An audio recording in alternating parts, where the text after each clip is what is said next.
Welcome to the COP26 seminar series. Lovely to see you here. My name is Dr. Joanna Berry from Durham University Business School, and I'm delighted to be hosting this particular session in the COP26 seminar series, which the Business School is sort of co-owning with the Institute of Hazard, Risk and Resilience. For the purposes of information, not only are we recording this session, but also it will be available on the Durham University YouTube channel on the COP26 playlist. Slides are also available as a separate entity afterwards if you want them. And I am delighted today to be hosting this particular session, which is scheduled for an hour and a half. The bulk of it will probably be the first hour or so, but we have an extra half hour so that we can carry on should the Q&A carry on that long, which it may well do, because we have a fascinating guest speaker who is going to be talking to us about a just transition to a net zero society, which obviously depends on the combined actions of a huge variety of agents. And there are very few people I can think of who are better qualified to talk to us about that than our guest today, Professor in Practice Andrew Wright. After a decade at Ofgem, where he was Interim Chief Executive Officer, Group Finance Director, and board member leading the Energy Systems Division. And before then, 14 years as a utility specialist in the city with various investment banks. Andrew is now a professor in practice, jointly sponsored by my own Durham University, well, not mine, but Durham University's Business School, and of course our engineering department on behalf of the Durham Energy Institute, where I sit as a director. And he's also an independent consultant advising on energy policy and economic regulation, so hugely informed in this area. And without further ado, I'm going to hand over to Andrew. I'm going to be doing the sharing of screens, so if there are any problems with that, then Andrew, you need to let me know. I'm going to mute my video, but I'll be keeping an eye on the chat function, so whilst I'll be moderating the Q&A and I'll have a few questions of my own, please do, with any questions that you've got, drop them into the chat function so that I can keep an eye on them. Andrew promises me that his particular piece of this conversation is probably maybe 15 minutes, you think, Andrew? Maybe 20 tops. So after that, we'll be opening the floor up to you for Q&A. I'm just going to get the screen sharing function right, if I can make sure that I get the right version of these slides up. Bear with me 1 second.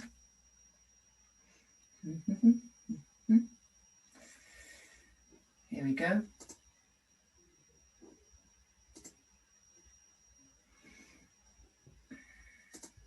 And we should have the right slides up there.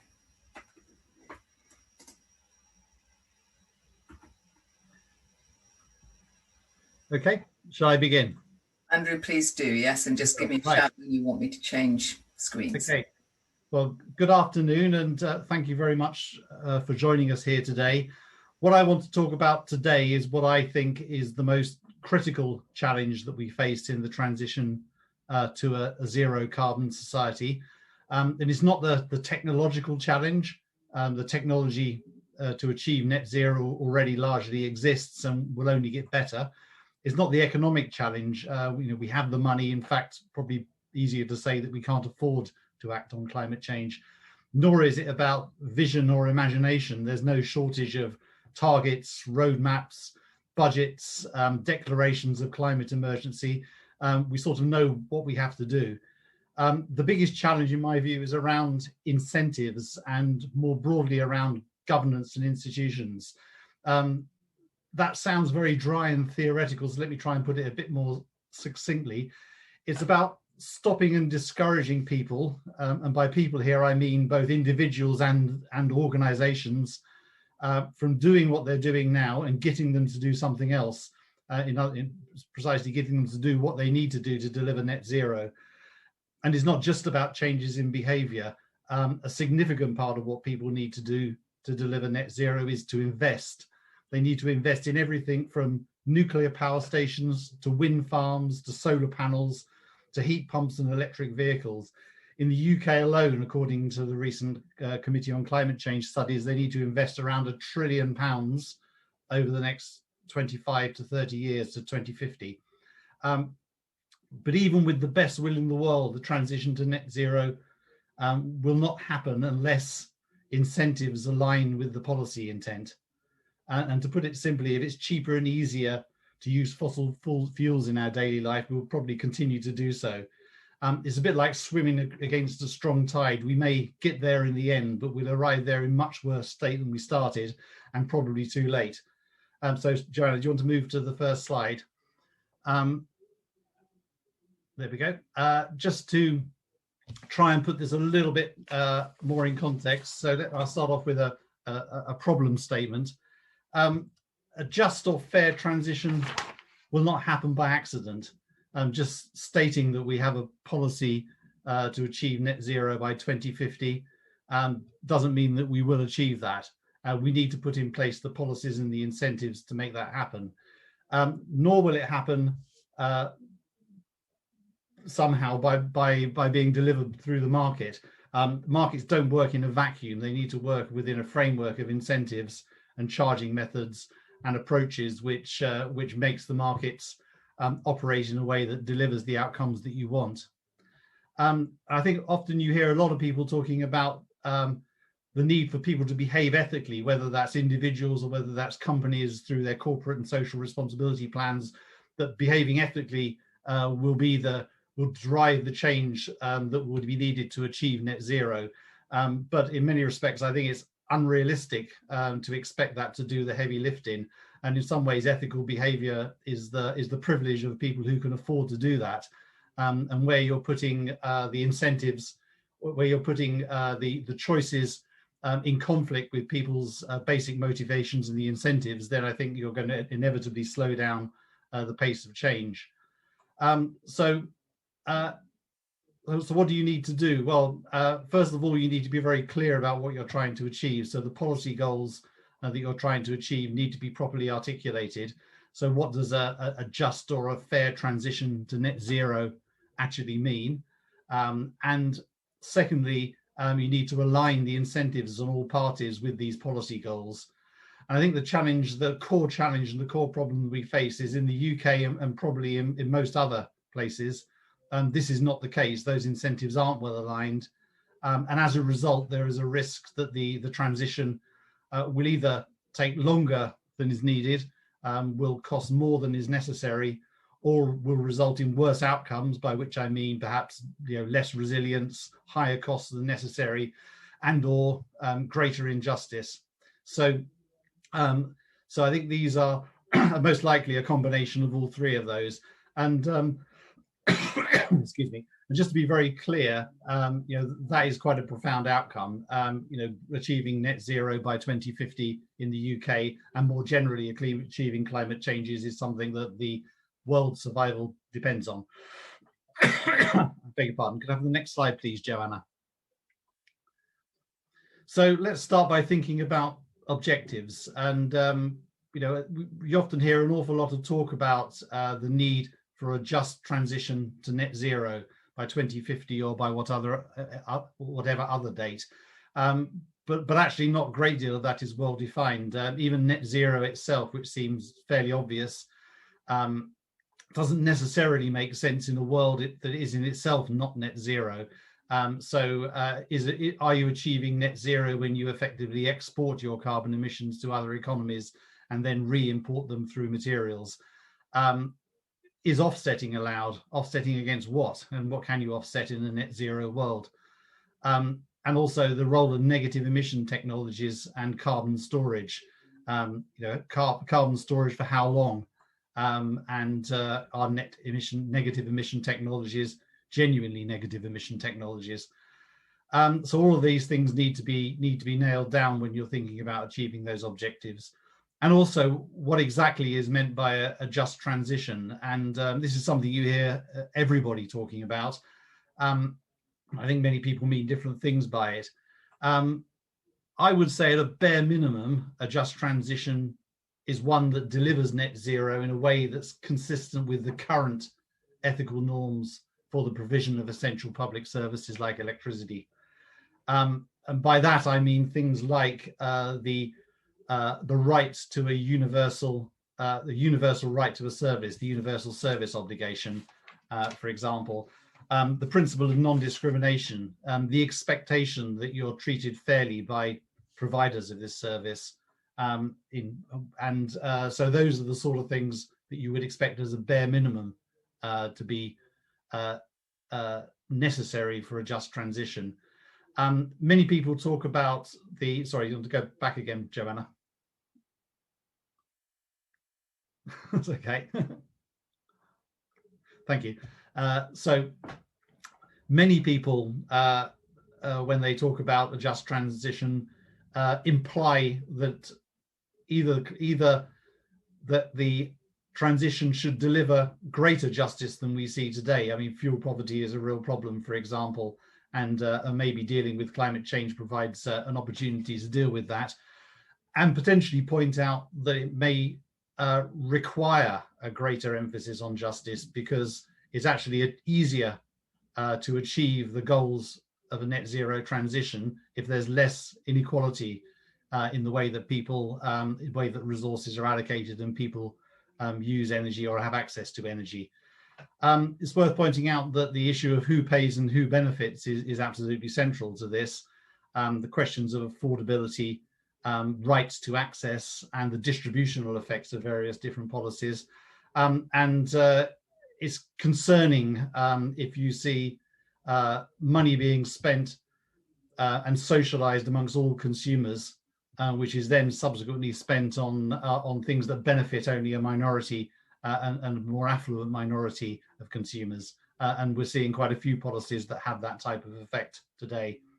And it's also worth pointing out there is an international aspect to a just transition as well. It's not only just to be looked at within the UK or within the particular country you're in. Energy justice may mean something completely different in a country where a significant proportion of people don't have access to network electricity in the first place, or reliable electricity in the first place. Thirdly, worth saying something about cost efficiency here. Cost efficiency and efficiency in general is really important because it makes the other objectives of a just transition easier to achieve. Often, I think you often see the goal of efficiency and the goal of justice as being almost set in conflict with each other. I personally don't see it that way. I see them working in tandem. And certainly when you look at things like energy efficiency, is something that both promotes greater justice on the one hand, and also progresses or reduces costs and leads to greater cost efficiency as well. And it's important to notice there that cost efficiency is not the same as cost minimization. And it's also important to recognize the role of security of supply and resilience in the just transition as well. And by the same token, the rights of access to the system. And there is a need to rethink those concepts in a world of smart, flexible energy, where demand response is potentially playing an important part in the energy market. And I think the historic concepts of resilience need revisiting and need rethinking about again. So Joanna, do you want to move to the next slide, please? So a really important thing to consider when you're thinking about the framework of incentives and the framework of policies is that there are many diverse agents involved in the energy transition. So actions need to be taken by many different types of organizations and many different types of people. And these various agents also have diverse objectives. So they're not all trying to achieve the same thing. So you have everyone from governments to the energy industry, to consumers that are both public bodies with their own public objectives and private bodies as well. And you have individuals and households, and you also have communities and charities in the third sector. So all of these people approach the energy market and their energy needs with different objectives. Governments, you would hope, will be driven by social value and public good, but in many cases may well be driven by political advantage, and the realpolitik is ever present in this area. Companies may have corporate and social responsibility programs, but shareholder value is often uppermost in their minds. Many public bodies like health hospitals and prisons and other places like that have got various services they're trying to provide to satisfy basic needs, which will often take priority over their energy related activities. And when you look at individuals and households, there's many different types of motivation as there are people, ranging from personal gain to convenience, practical benefits to ethical and social considerations. So you need to have an incentive framework which aligns all of those different motivations to the policy objectives that I spoke about before. And there are a number of tools at the disposal of the decision makers here, and most obviously legislation and regulation, not forgetting that quite a popular tool is stopping people doing certain things or requiring people to do certain things. It's often forgotten. So things like the no new gas boilers, no gas boilers to be installed in new houses by 2025, that sort of legislation. Relatively simple to understand, but the consequences can be quite far-reaching and often not necessarily that just. Charging frameworks are critically important, particularly where you're talking about monopolies. So the charging frameworks for networks have an important part to play and have influenced quite a lot of the decisions that people have made in the past and will continue to do so. Markets and market structures, recognizing that energy markets or electricity markets particularly are markets that are introduced into a natural monopoly system, and therefore the rules of those markets are artificial and often subject to change. Grants, subsidies and incentives will continue to play an important role, and these have been primary drivers of the low carbon transmission, things like the renewables incentives, the renewable heat incentives and so on. But it's also important to recognize the role of taxation and of course of fixed cost recovery. So there are two parts, for example, to renewables incentives. On the one hand, it's the actions that those incentives promote, but it's how the costs of those are recovered, whether those costs are recovered through the taxation, through bills, and if they're recovered through bills, what do they distort the incentives in the market in a way that's helpful or unhelpful. And finally, there's good old transparency, and where simply reporting on what people are doing and holding them to account for that is in itself potentially an important incentive. So Joanna, to the next slide, please. And as the theme of these early seminars are meant to be about finance, I think it's good to pull it back to finance for this last slide. The issue of finance is a critical factor, and I've already mentioned that in the UK alone, we're talking about £1 trillion of investment by 2050. It's quite a scary number. Just to put it in context, it's maybe 1 to 2% of GDP, and we would in the normal course of practice spend probably twice that amount on energy in any case. So these are large numbers and important numbers, but not necessarily unaffordable in that context. This investment needs to realize a return either financially or through other benefits. And if the incentives aren't aligned to the goal of net zero, then it's likely that investment will either be inadequate or inappropriate. And you'll see people investing in the wrong assets and the wrong things. I mean, a good example of that, for example, is that the existence of benefits for people who invested in generation assets connected to the distribution network led to a large expansion of people building small-scale gas and diesel generators to connect to the distribution network until that various changes were made to the market to make that less attractive. So you can get investments that aren't necessarily well aligned to the goal of net zero. And it's also important to recognize that non-monetary costs and benefits need to be given adequate weight.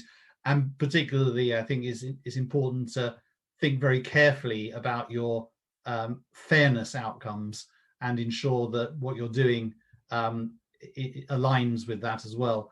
And the key point there is that a fair transition, which relies heavily on investment, requires a degree of fairness in access to capital. Otherwise, only those with access to capital will be able to benefit from incentives and or avoid the socialized costs of the transition. And particularly if you're relying heavily on penalties or prohibitions, then access to capital could lead or lack of access to capital could lead to people getting on the wrong side of those penalties. Finally, it's probably worth pointing out that the importance of macroeconomic policy in this. The scale of the investment is of the size that it will feature in any case in macroeconomics. But also, it's probably worth pointing out that and so therefore, whatever method is used, the state is going to have an interest in what is happening here. But it's also worth pointing out that that spending this money will have a macroeconomic effect, and those macroeconomic effect needs to be considered as a part of the overall decision making of government.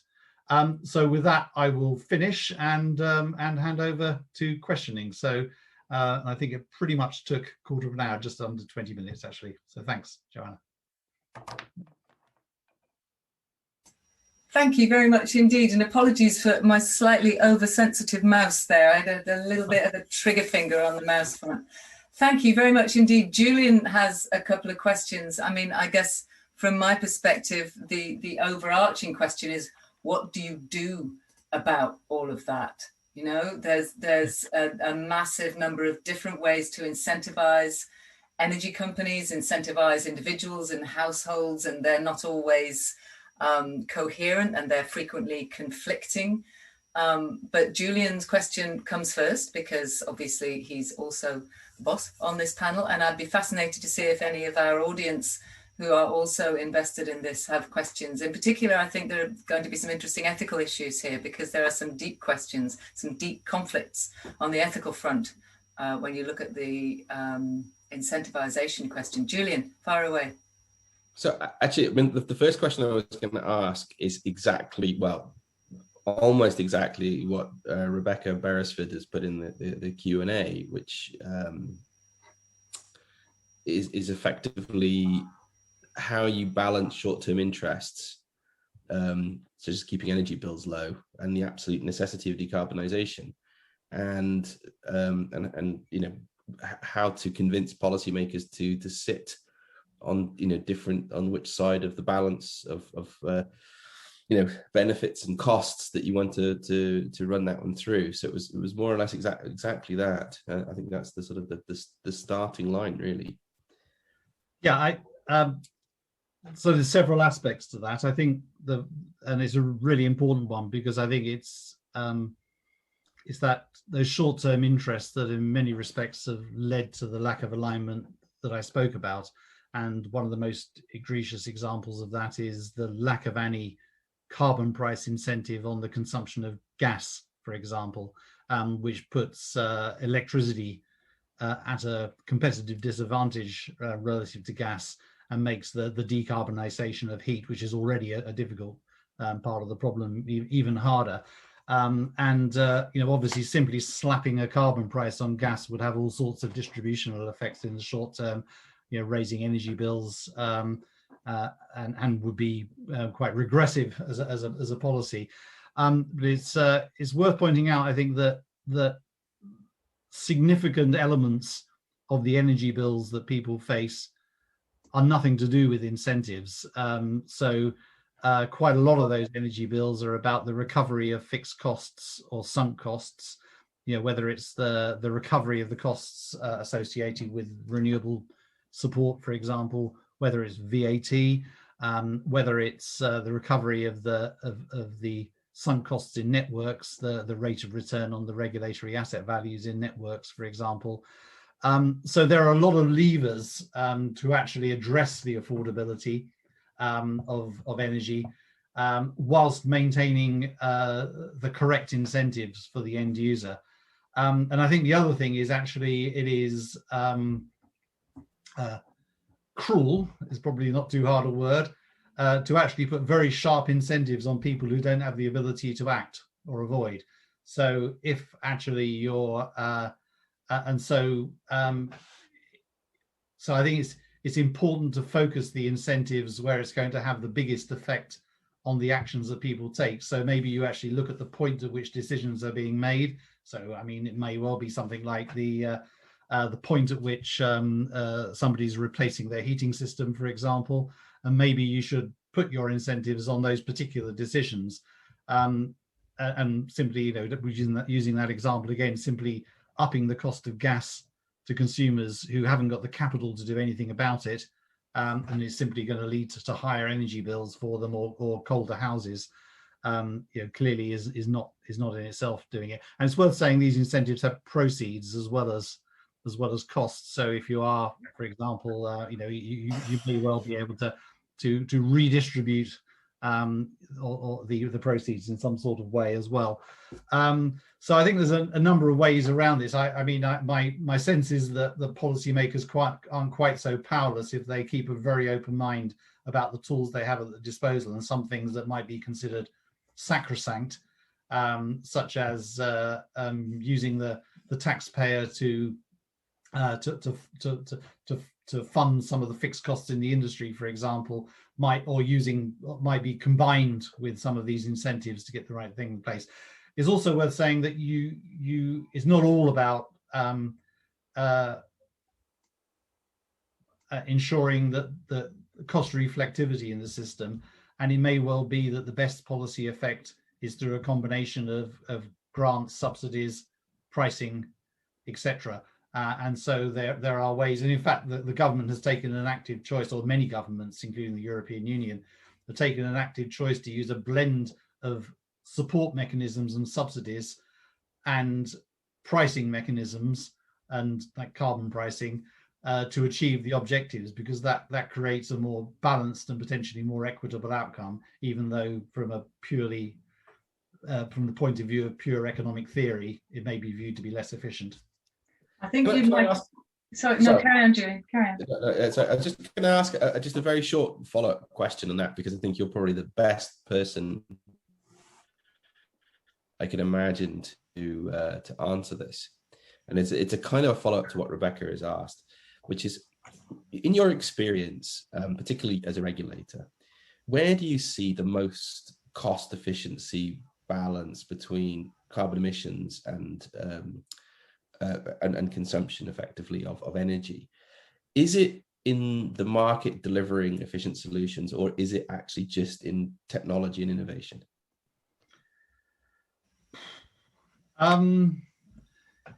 So given my starting, so it's worth saying that carbon incentivization, carbon policy is largely a government responsibility rather than an Ofgem responsibility, but nonetheless, obviously we were quite close to these issues. Given from what I said, it's obviously technological innovation can play a role, but it's but it's more the providing the right framework to deliver those incentives, and it's the context in which that market is operating. It's the whole framework of incentives, charging mechanisms, market arrangements that encourage people to do the right thing, including an appropriate framework for innovation if necessary as well. So I think it's not a but I don't think this is is not the core problem, as I said right at the beginning, is not about an absence of technology to achieve this. And so undoubtedly innovation and technological advances can make a significant contribution from where we are today, but we already have the technology to be able to deliver net zero. And in fact, the pace of change to deliver the 6th carbon budget means that, if the technology doesn't already exist, it probably won't be ready in time. So I think it is these institutional, regulatory and governance and legislative arrangements to provide the right incentives to get people to do the right things that is the critical enabler to decarbonisation. Joanna, I'll answer your question, Julian. Thank you. I think to a certain extent you've answered this question, Andrew, but I just want to redress it because I know Sean was keen to have it raised. Sean Field has asked and said, thank you for the presentation, really interesting.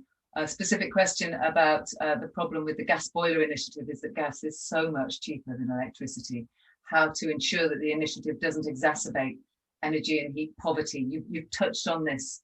You might like to dig a little bit deeper into this question, but it also links quite nicely into the subsequent question from Laura Marciliani, which is the fact that the issue is an international issue.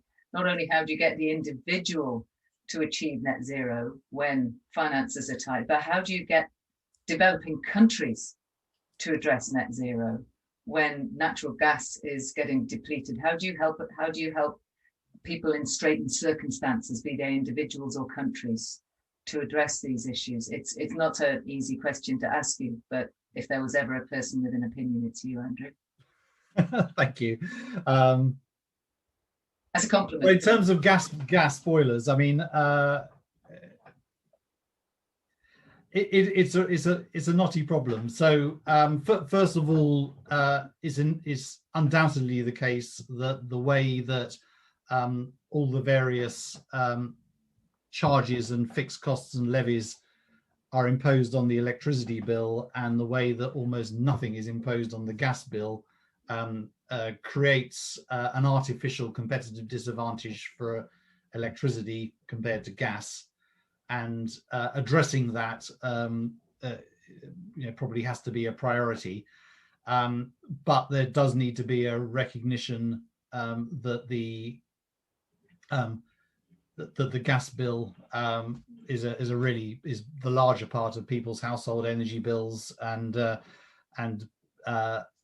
so there needs to be some way to address that. Now, the usual mantra on this is that it will be made easier because of the investment in energy efficiency will mean that people's heating requirement will be less, and therefore the overall gas bill, even though the marginal cost of gas might go up, would remain the same. However, that is, I mean, the improvement in energy efficiency comes at a price and has to be funded by somebody.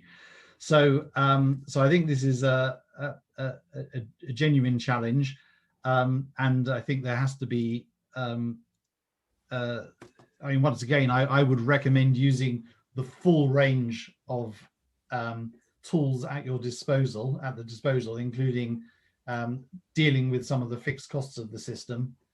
So, for example, the recovery of the fixed cost of networks, and as much removing the fixed cost recovery from the electricity bill as much as imposing costs onto the gas bill. So there are various tools that are available, as well as grants and approaches such as the Renewable Heat Initiative, which can be used to support and fund the investment. So you need a package of measures which is available in an equitable way to people, to enable them to make the changes to move to lower carbon forms of heating.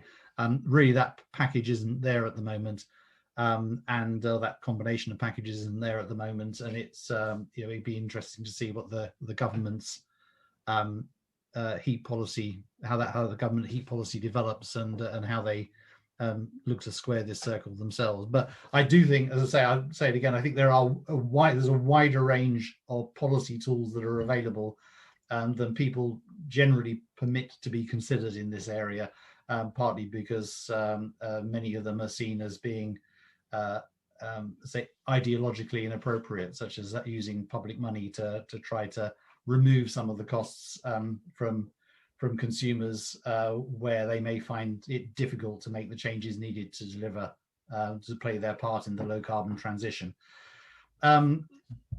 Now, I'm even less of an expert, I think, when it comes to talking about international energy policy and decarbonisation, except that I absolutely recognise it as a problem. I think it's important to recognise a number of things here. So first of all, many of the things that we take as granted as being almost a right in terms of access to affordable energy is a distant dream for many people in the world. I think close to 1 billion people don't have access to networked electricity, for example, and many of those that do don't have the degree of reliability that we look at. And in some ways, the technology is helping address matters there, because you haven't got the locked-in capital in the way we have with the gas system here in the UK, for example.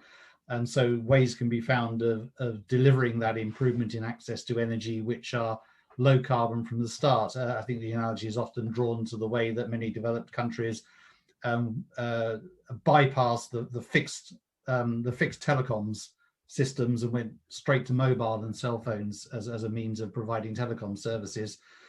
You can see many examples around the world of microgrids and distributed energy systems which are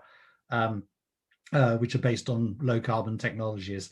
So that I would hope would be a part of it. I'm not sure, but we certainly do not. We certainly, when we talk about energy justice and a fair energy transition, we certainly need to think about that justice and fairness on an international scale. And the idea of locking people into a position where they don't have access to the affordable energy to meet. And there's a comment here rather than a question from Ian Diggory, who says that he admires your faith in the availability of technology to enable net zero, and notes that whilst there is an unspoken reliance on carbon capture, in truth there are very few commercial CCS in the world, and of those, he reckons around 70% rely on selling CO2 for enhanced oil recovery to remain viable. So a degree of skepticism there that I think possibly between the lines you might share. No, I think so. I'm certainly skeptical about carbon capture and storage, or certainly carbon capture and storage at the scale that we need to make an appreciable difference. I'm sure it'll work on the margin, and that is, my personal view is we cannot rely on carbon capture and storage from where we are at the moment. If we do, we need to look at other technologies really. But I think a combination of the technologies that we have available at the moment, wind, nuclear, solar, etc., and the end use technologies, electric vehicles, the use of the hydrogen vector and various other things, combined, I think those technologies are available, so I remain optimistic that we have the technology to deliver net zero. I don't think we need carbon capture and storage to do it, but I'm willing to be challenged on that. I have a question for you, which is slightly to one side of this. This is another one from Laura Marsigliani. What's your view on the government ban of sale of fossil fuels-based vehicles by 2030?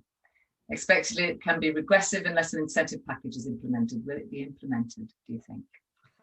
Yeah, I mean, I think there's an awful, my view on it. There's an awful lot that can be is potentially regressive about the rollout of electric vehicles, and also about the infrastructure to support electric vehicles. I think we've seen announcements this week about the electricity, about Ofgem allowing electricity networks, I think £300 million of investment in infrastructure to enable fast charging, connection of fast chargers around the country, which will be paid for through everybody's electricity bill in a more regressive way than would be the case through general taxation. And certainly in the near term, you would expect the main beneficiaries of that not only to be electric vehicle owners, who will tend to be more affluent than most, but also electric vehicle owners who want to travel across the entire country rather than just travel locally as well. And I think we're going to see that writ large in the next distribution price control, where we're going to potentially see an awful lot of investment in strengthening the electricity grids so that those people with off-street parking can charge their vehicles at home, being paid for by people who live in houses without off-street parking, flats in city centres, for example. So I think there's some big issues about inequality and equity around those policies. I think more generally,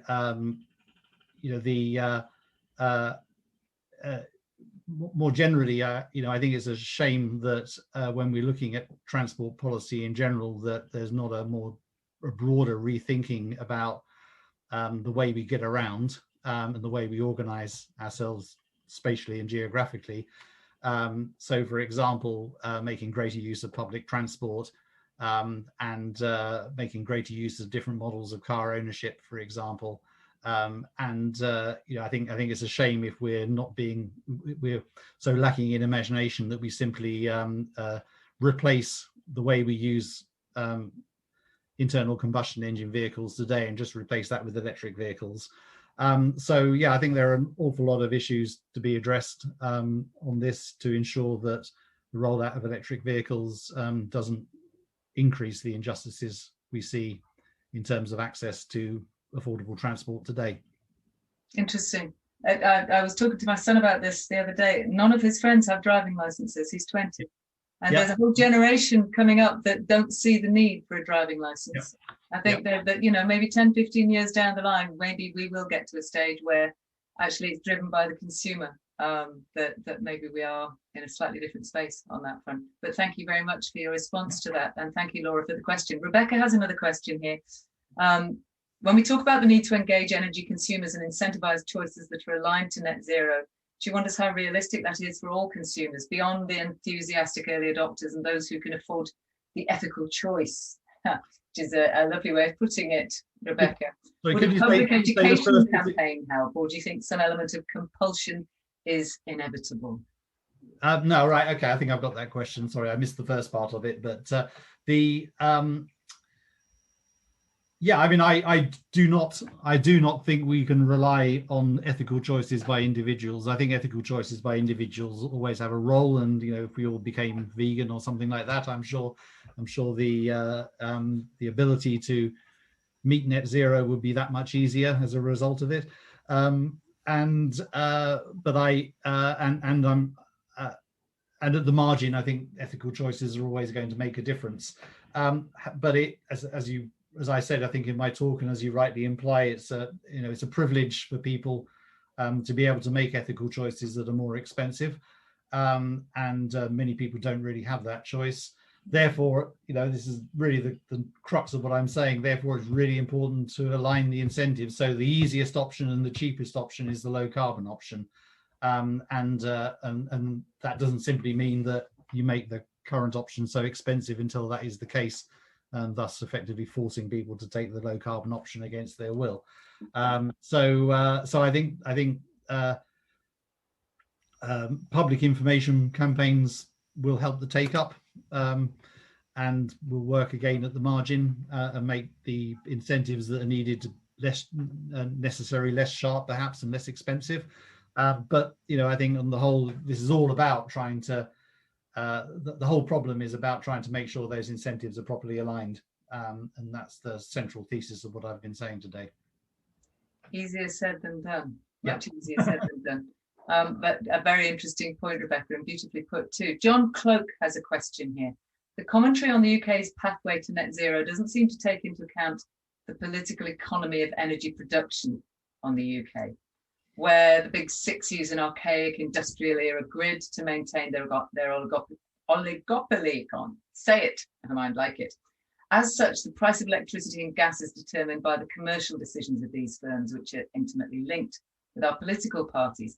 How is a just, in inverted commas, net zero going to take this reality into account? Nice, easy question for you there. Yeah, and well beyond my expertise to answer it properly, apart from undoubtedly there is something in that. I think it is for regulators to hold these companies to account. Regulators and governments are meant to work with a public interest objective.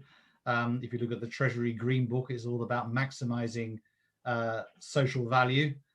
Social value includes things like the externalities around inequality and decarbonisation, etc., as well as knock-on social costs in society. If everything works well, then the decisions made by regulators and governments should align with those social objectives. But as you correctly assert, and I think holding private companies to account is a key part, and dealing with monopolies is a key part of that. You know, I'm not necessarily here to defend Ofgem, defend government, or whatever. But you know, I think it's fair to say that they take these responsibilities seriously, and or certainly Ofgem takes these responsibilities seriously. But you probably need to recognise that they're operating you know, with some important disadvantage, such as an information asymmetry, which they have to deal with. But you know, aligning the interests of private companies with the interests of society is what regulators are there to do, and some of them do it better than others, no doubt. Yeah, but I recognise that is a challenge and that is a problem, and I think I highlighted in my chart that there is a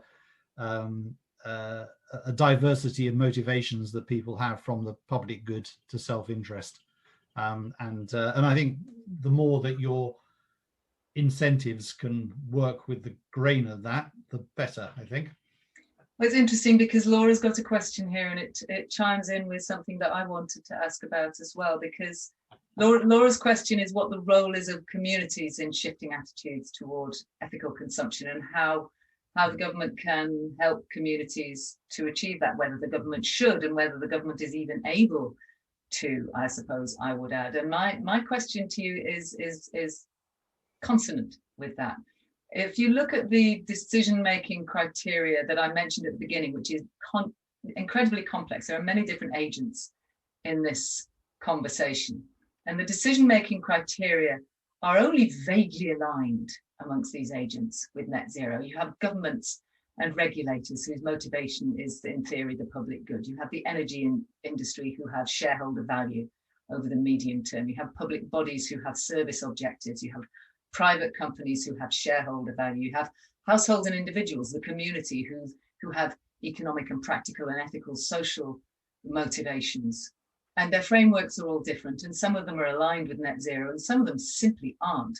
And a whole different set of incentives and frameworks to align these motivations are in place, many of which are conflicting, and very few of which are capable of alignment. How, in the interest of keeping this planet alive, do you go about helping a community to achieve ethical consumption, given all of the actors that are in place around the achievement of net zero in that incredibly complex space? And I speak as somebody with a vested interest here, because I have a brand new program, a Master of Energy Systems Management, where I have students starting in September who are going to ask me these questions, or they're going to ask my module leaders these questions, and I need some answers, and I'm not sure that there are any. Okay. I think the first answer is you probably don't need to be perfect. You just need to be as good as you can be.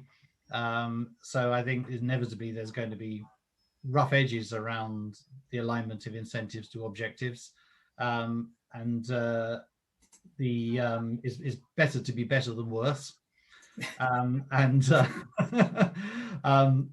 quote you on that. One of the real challenges here is the amount of time and effort and energy it takes to get these things right, and you only need to be a casual observer of Ofgem's charging reforms just to see, first of all, how complicated even that little subset of the problem is, how long it takes. Partly the reason it takes so long is because of the need to take so many interests into account and ensure all those interests are treated fairly, which is another way of saying to avoid being legally challenged. So there are, so this is a really difficult thing. And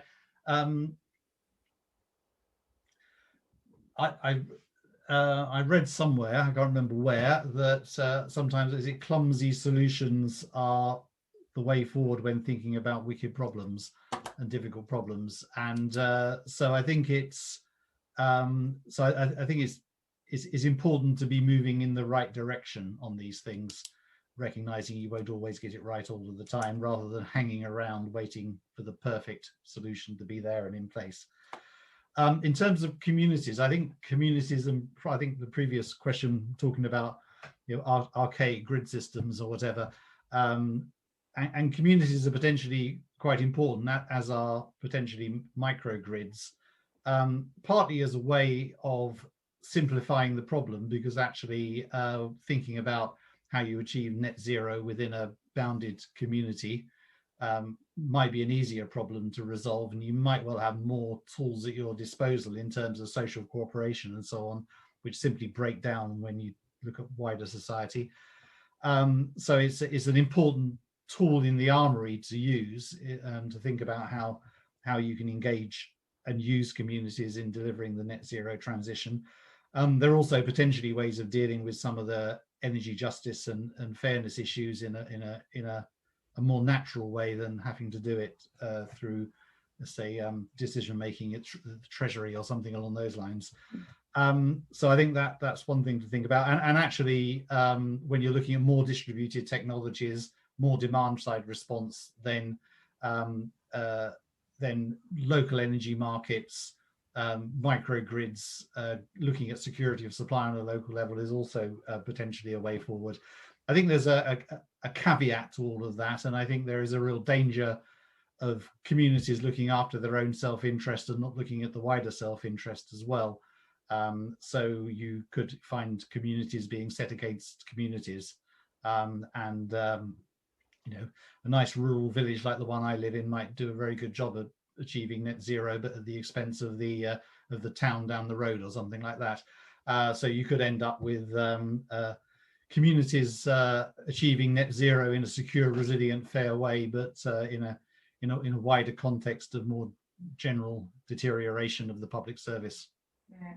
And of course, all of this is in the context of something that we haven't really discussed in any great detail, which is the context of a just or fair transition to net zero, which doesn't appear to have a concrete definition. We talk about a just transition or a fair transition, and you mentioned it early on in your presentation, and I wonder if maybe you could talk a little bit more about your working assumption, because I know you've got quite a detailed working assumption of what a just or fair transition to net zero means. And I know we have some ethicists in our audience today that might also be quite interested in what your working assumption of this is, because that's quite an important set of characteristics to work toward, I think. Yeah, and so I'll start off by saying that fairness and justice is embedded in the legacy electricity and energy systems already. And it's something that came from the days pre-privatization, has been carried through into the privatized model and continues today. So principles such as the universal service obligation, the fact that you can everyone has a right to a service, that the principles of non-discrimination, the general expectation that you're treated fairly by your energy companies, and generally the public outcry that happens when that isn't the case, so such as the mis-selling scandals of a decade or so ago. The right to the general idea that energy companies need to look after vulnerable customers, and that generally energy should be affordable.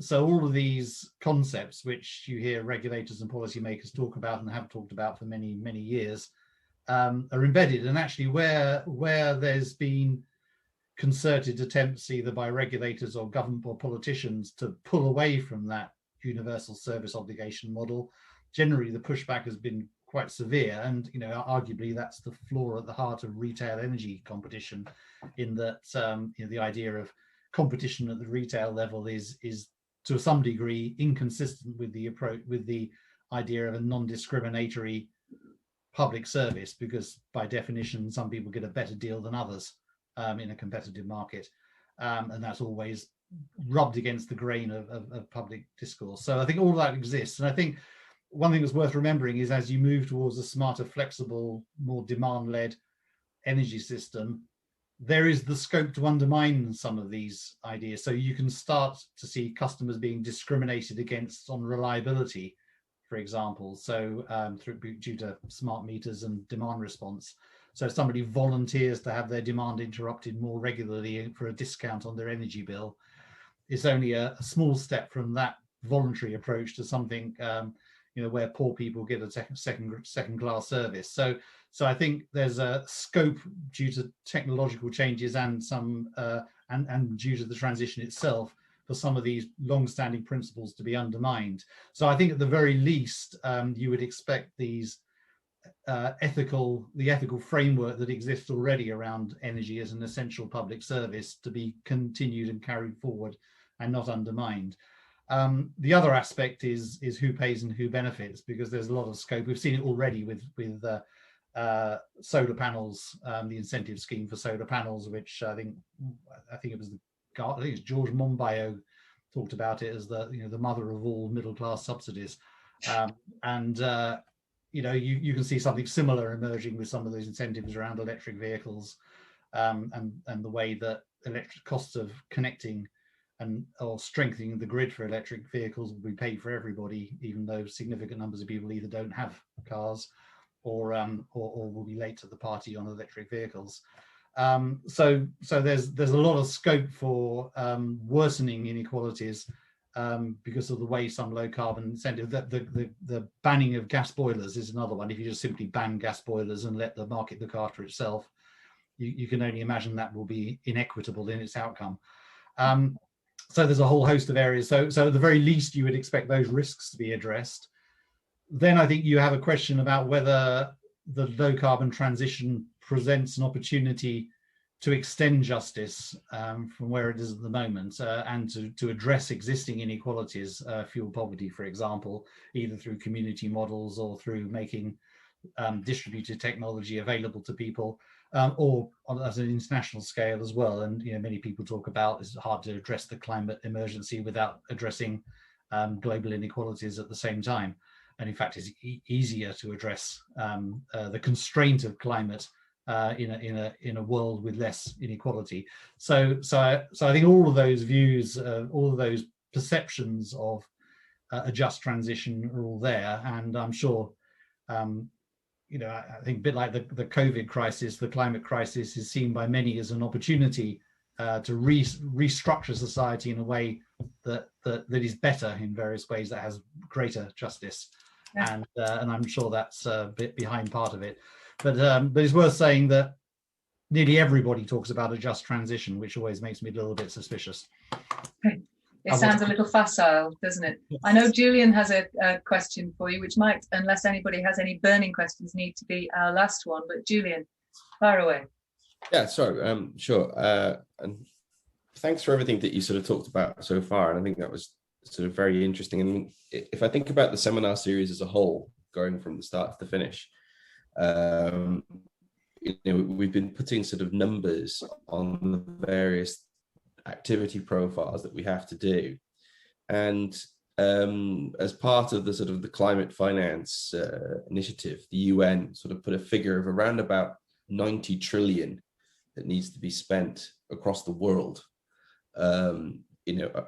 across both decarbonization and resilience and adaptation. I'm just sort of curious as to your opinions on the sort of the political economy of it all. It comes back to sort of John's comment. I mean, that's a sort of a very micro thing about the sort of the oligopoly of the electricity market, but we also have issues in terms of vested interests here that might not be very incentivized to actually engage with this process.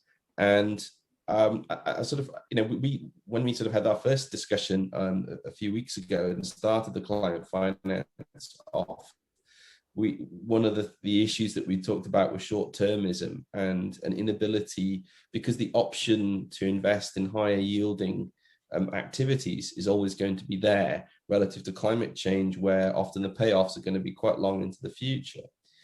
Do you see that as being something where, you talked about government and government investment, is there some innovation that we need to do? Is there a psychological change? Do we need to treat this like in World War II, we had 400% debt to GDP. Is this a war footing for the economy, or is this something that we can gradually do under a sort of a peacetime economic transition, rather than this kind of aggressive, massive ramping up of investment to protect ourselves in this way? It's just a sort of curiosity as to how we psychologically deal with the idea of climate change before it sort of becomes right on top of us, given the discussions today about the lack of disaster planning that we have in the UK and all that sorts of things. Yeah. everyone keeps trying to tempt me out of my comfort zone here, but I'll try. I'll try in any case. First of all, 90 billion. I mean, $90 billion sounds about right if it's a billion. If it's a billion, sorry, $90 trillion sounds about right if it's $1 trillion or £1 trillion, shall we say, in the UK, $1.3 trillion in the UK. So that's proportionate, I would say, to the size of the economy here, and so that sounds fine. I made a tentative point about thinking about this in a macroeconomic context, which I think is really important. Recognizing, for example, that COVID is going to cost us, a good £500 trillion, should I say, in 18 months, and the economy hasn't collapsed. The ability of states to issue money, the way of dealing with this in a macroeconomic context, this is largely about potentially about making use of your resources that you have, whether that's labor, whether it's materials, or whatever it is, in an effective way to reach certain societal outcomes. Money is a social construct and all that. So I'm straying well out of my area of expertise here, but I don't think we should be frightened by those sums of money, and it's something that should be addressed and dealt with as a challenge. But the second point of your question, that there are vested interests, most obviously the oil producing interests, which may feel they lose out on this. You by shifting resources into the decarbonisation, you create winners and losers, both at the company scale and the corporate scale, but also at the country scale. I think these are things that clearly need to be, these are political challenges that need to be addressed politically. It's hard to imagine that transition from an oil producing economy to a low carbon economy isn't going to happen with some resistance and some discord. And there will be people who have an interest in trying to slow the process down, inevitably. These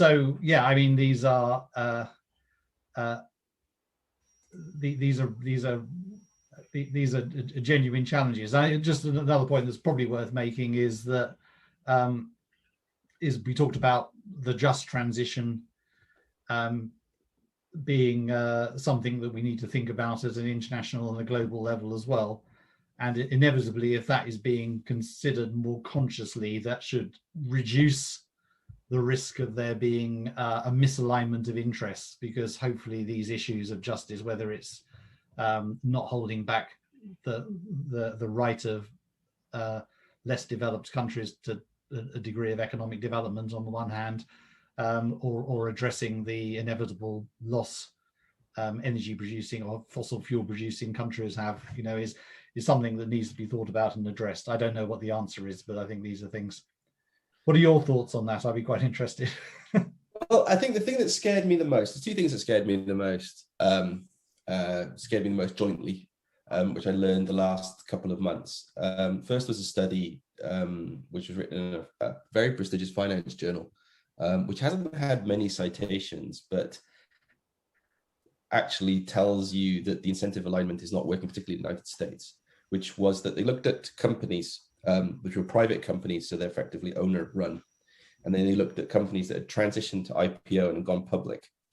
And what they found was that the owner run companies, in terms of their carbon emissions and their management of carbon, broadly reflected the American agenda on this. So you had people who were very keen to reduce carbon emissions, and that you could see that in the disclosures they were giving. When they went public, all that went away, because then they were subject to competitive pressure, and effectively then efficiency cross-sectionally trumped everything else, and a lot of that disappeared, and the effect was quite persistent, and that's running, and the data set ran up to 2018. That's pretty scary, because that tells us that we're not able to align the incentives in the markets. Second thing that it tells you that we're not terrifying. aligning incentives in the market. It's not telling you you're not able to. Yeah, not aligning. No, not the will you could. Not a lot. Okay, so we're not aligning it. Or we haven't done it yet. We haven't embedded social cost of carbon in a way that means that firms have been motivated. The distribution changes. Second thing that was a little bit terrifying was an analysis by the conservative group, because I look at that because that's the interesting part in terms of the sort of in the United States, they're the climate skeptics. And the thing that was interesting there was that they compared the delivery of solar to the delivery of coal. And they said, well, look at coal, it gives you this stable job.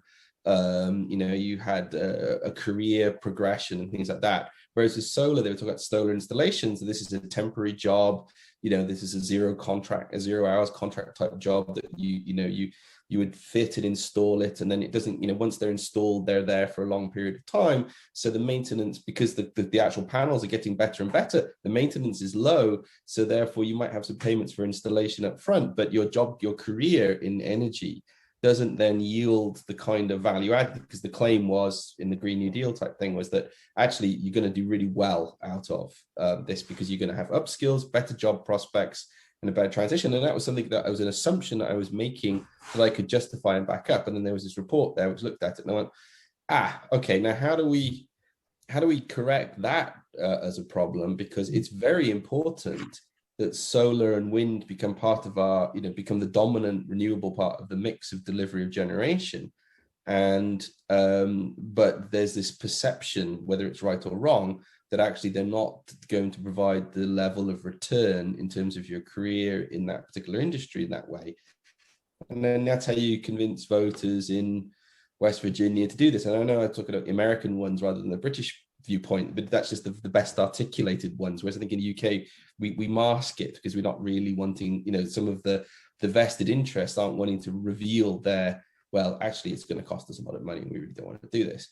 And I think that those are the two areas where I was concerned. And as an economist, trying to think about mechanisms to correct that incentive alignment problem, it's quite difficult. And I when I do figure it out, I will probably have written a book on it at that point, because that would have to be that it is that level. You could call it a wicked problem. And one of my co-authors is very interested in wicked problems, and she spends a lot of time on this. And it is very very difficult to reconcile fully to deliver us to the point at which you're saying. So that, I mean, I see all of that, and I think the point about incentives. I mean, I think the issue in the United States is that the alignment of incentives is probably worse than it is in the UK. That partly reflects the balance of political opinion. Interestingly, the fact they've got more federalized government probably means in some states the alignment's better than it is in the UK. Because some of the levers exist at the lower levels of government at state level. So I'm not surprised at what you see. And actually, it's quite interesting. In some ways, it's quite heartening that the public scrutiny around being a public company, investor, shareholder-owned company, does seem to prompt a degree of climate action. Whereas when you take a company into private equity or privately, it's the opposite way around. The other way around. Oh, right. That's the thing. The private ownership reflects the broad views of the public, and so it tends to be more carbon centric. When they go public and they become a public limited company, they disclose more, but they admit they don't manage their emissions. All right, I got that the wrong way around. Yes, that's why it's kind of concerning, Yeah. That could be the way you said. Suggests that private ethics trumps public ethics, if you like. Yeah. I mean, in terms of the wider macroeconomic effects of low carbon versus fossil based, I think there are. Focusing solely on solar panels is clearly only looking at one aspect of it. You're identifying issues that exist in global economies anyway about the flight of manufacturing industry from countries like the United States to the Far East, for example, as well. But there are aspects of the low carbon value chain that are heavily labor intensive and do have long. I mean, the obvious one being dealing with energy efficiency issues and energy management and control systems and so on, which I think is more labour intensive than the higher fossil fuel equivalents. But short of putting you into a box and letting you talk this out amongst yourselves, can I just ask another question that's come in? And thank you for that. That was really interesting. And the public-private divide there is a fascinating one, and the opposite of what one might think it would be, which is where I think the interesting and slightly scary thing is in that particular dynamic. But Sean has a question to bring us back to that alignment between ethics and incentives. I don't know whether there's an answer to this, but I'm going to ask it anyhow. And Julian, you might know the answer to this. His comment is that aligning people's slightly idiosyncratic ethical frameworks for making energy choices is more difficult than the technological questions. So whilst there may be some academics doing work around bridging the diversity between ethical frameworks, notions of energy justice, he's asking, is there any insight into what sort of deep community outreach or ethnographic work might be happening across the UK by government or energy providers to try and survey the diversity of ethical frameworks and notions of energy justice and how they might be bridged? Whether institutions are doing this in formulating their policies? They are, but they wouldn't call it that, I think is the answer. Really? So what would they call it? So they're called it stakeholder engagement. Okay. And are they engaging with the right stakeholders? No. You get the questions answered by. So I'll give you an example. So as an embedded part of the Ofgem network price control process, companies are required to spend a lot of time and effort engaging with their consumers and other stakeholders in their local areas to try to determine what the preferences and priorities they have. I mean, this is undoubtedly an imperfect approach. It probably is more in the realm of market research and probably lacks the academic rigor that the question implied. But nonetheless, it is a concerted effort to find out what people's preferences and priorities are and to act accordingly. You also have companies in the who are involved in the more customer-facing aspects of the energy market, like supply companies, undoubtedly will engage in an awful lot of market research, and some of the offerings that you see out there undoubtedly reflect that, and some of them are oriented at a more as a niche of people who want to make ethical choices in the energy market as well, and clearly some of them make good livings out of doing that.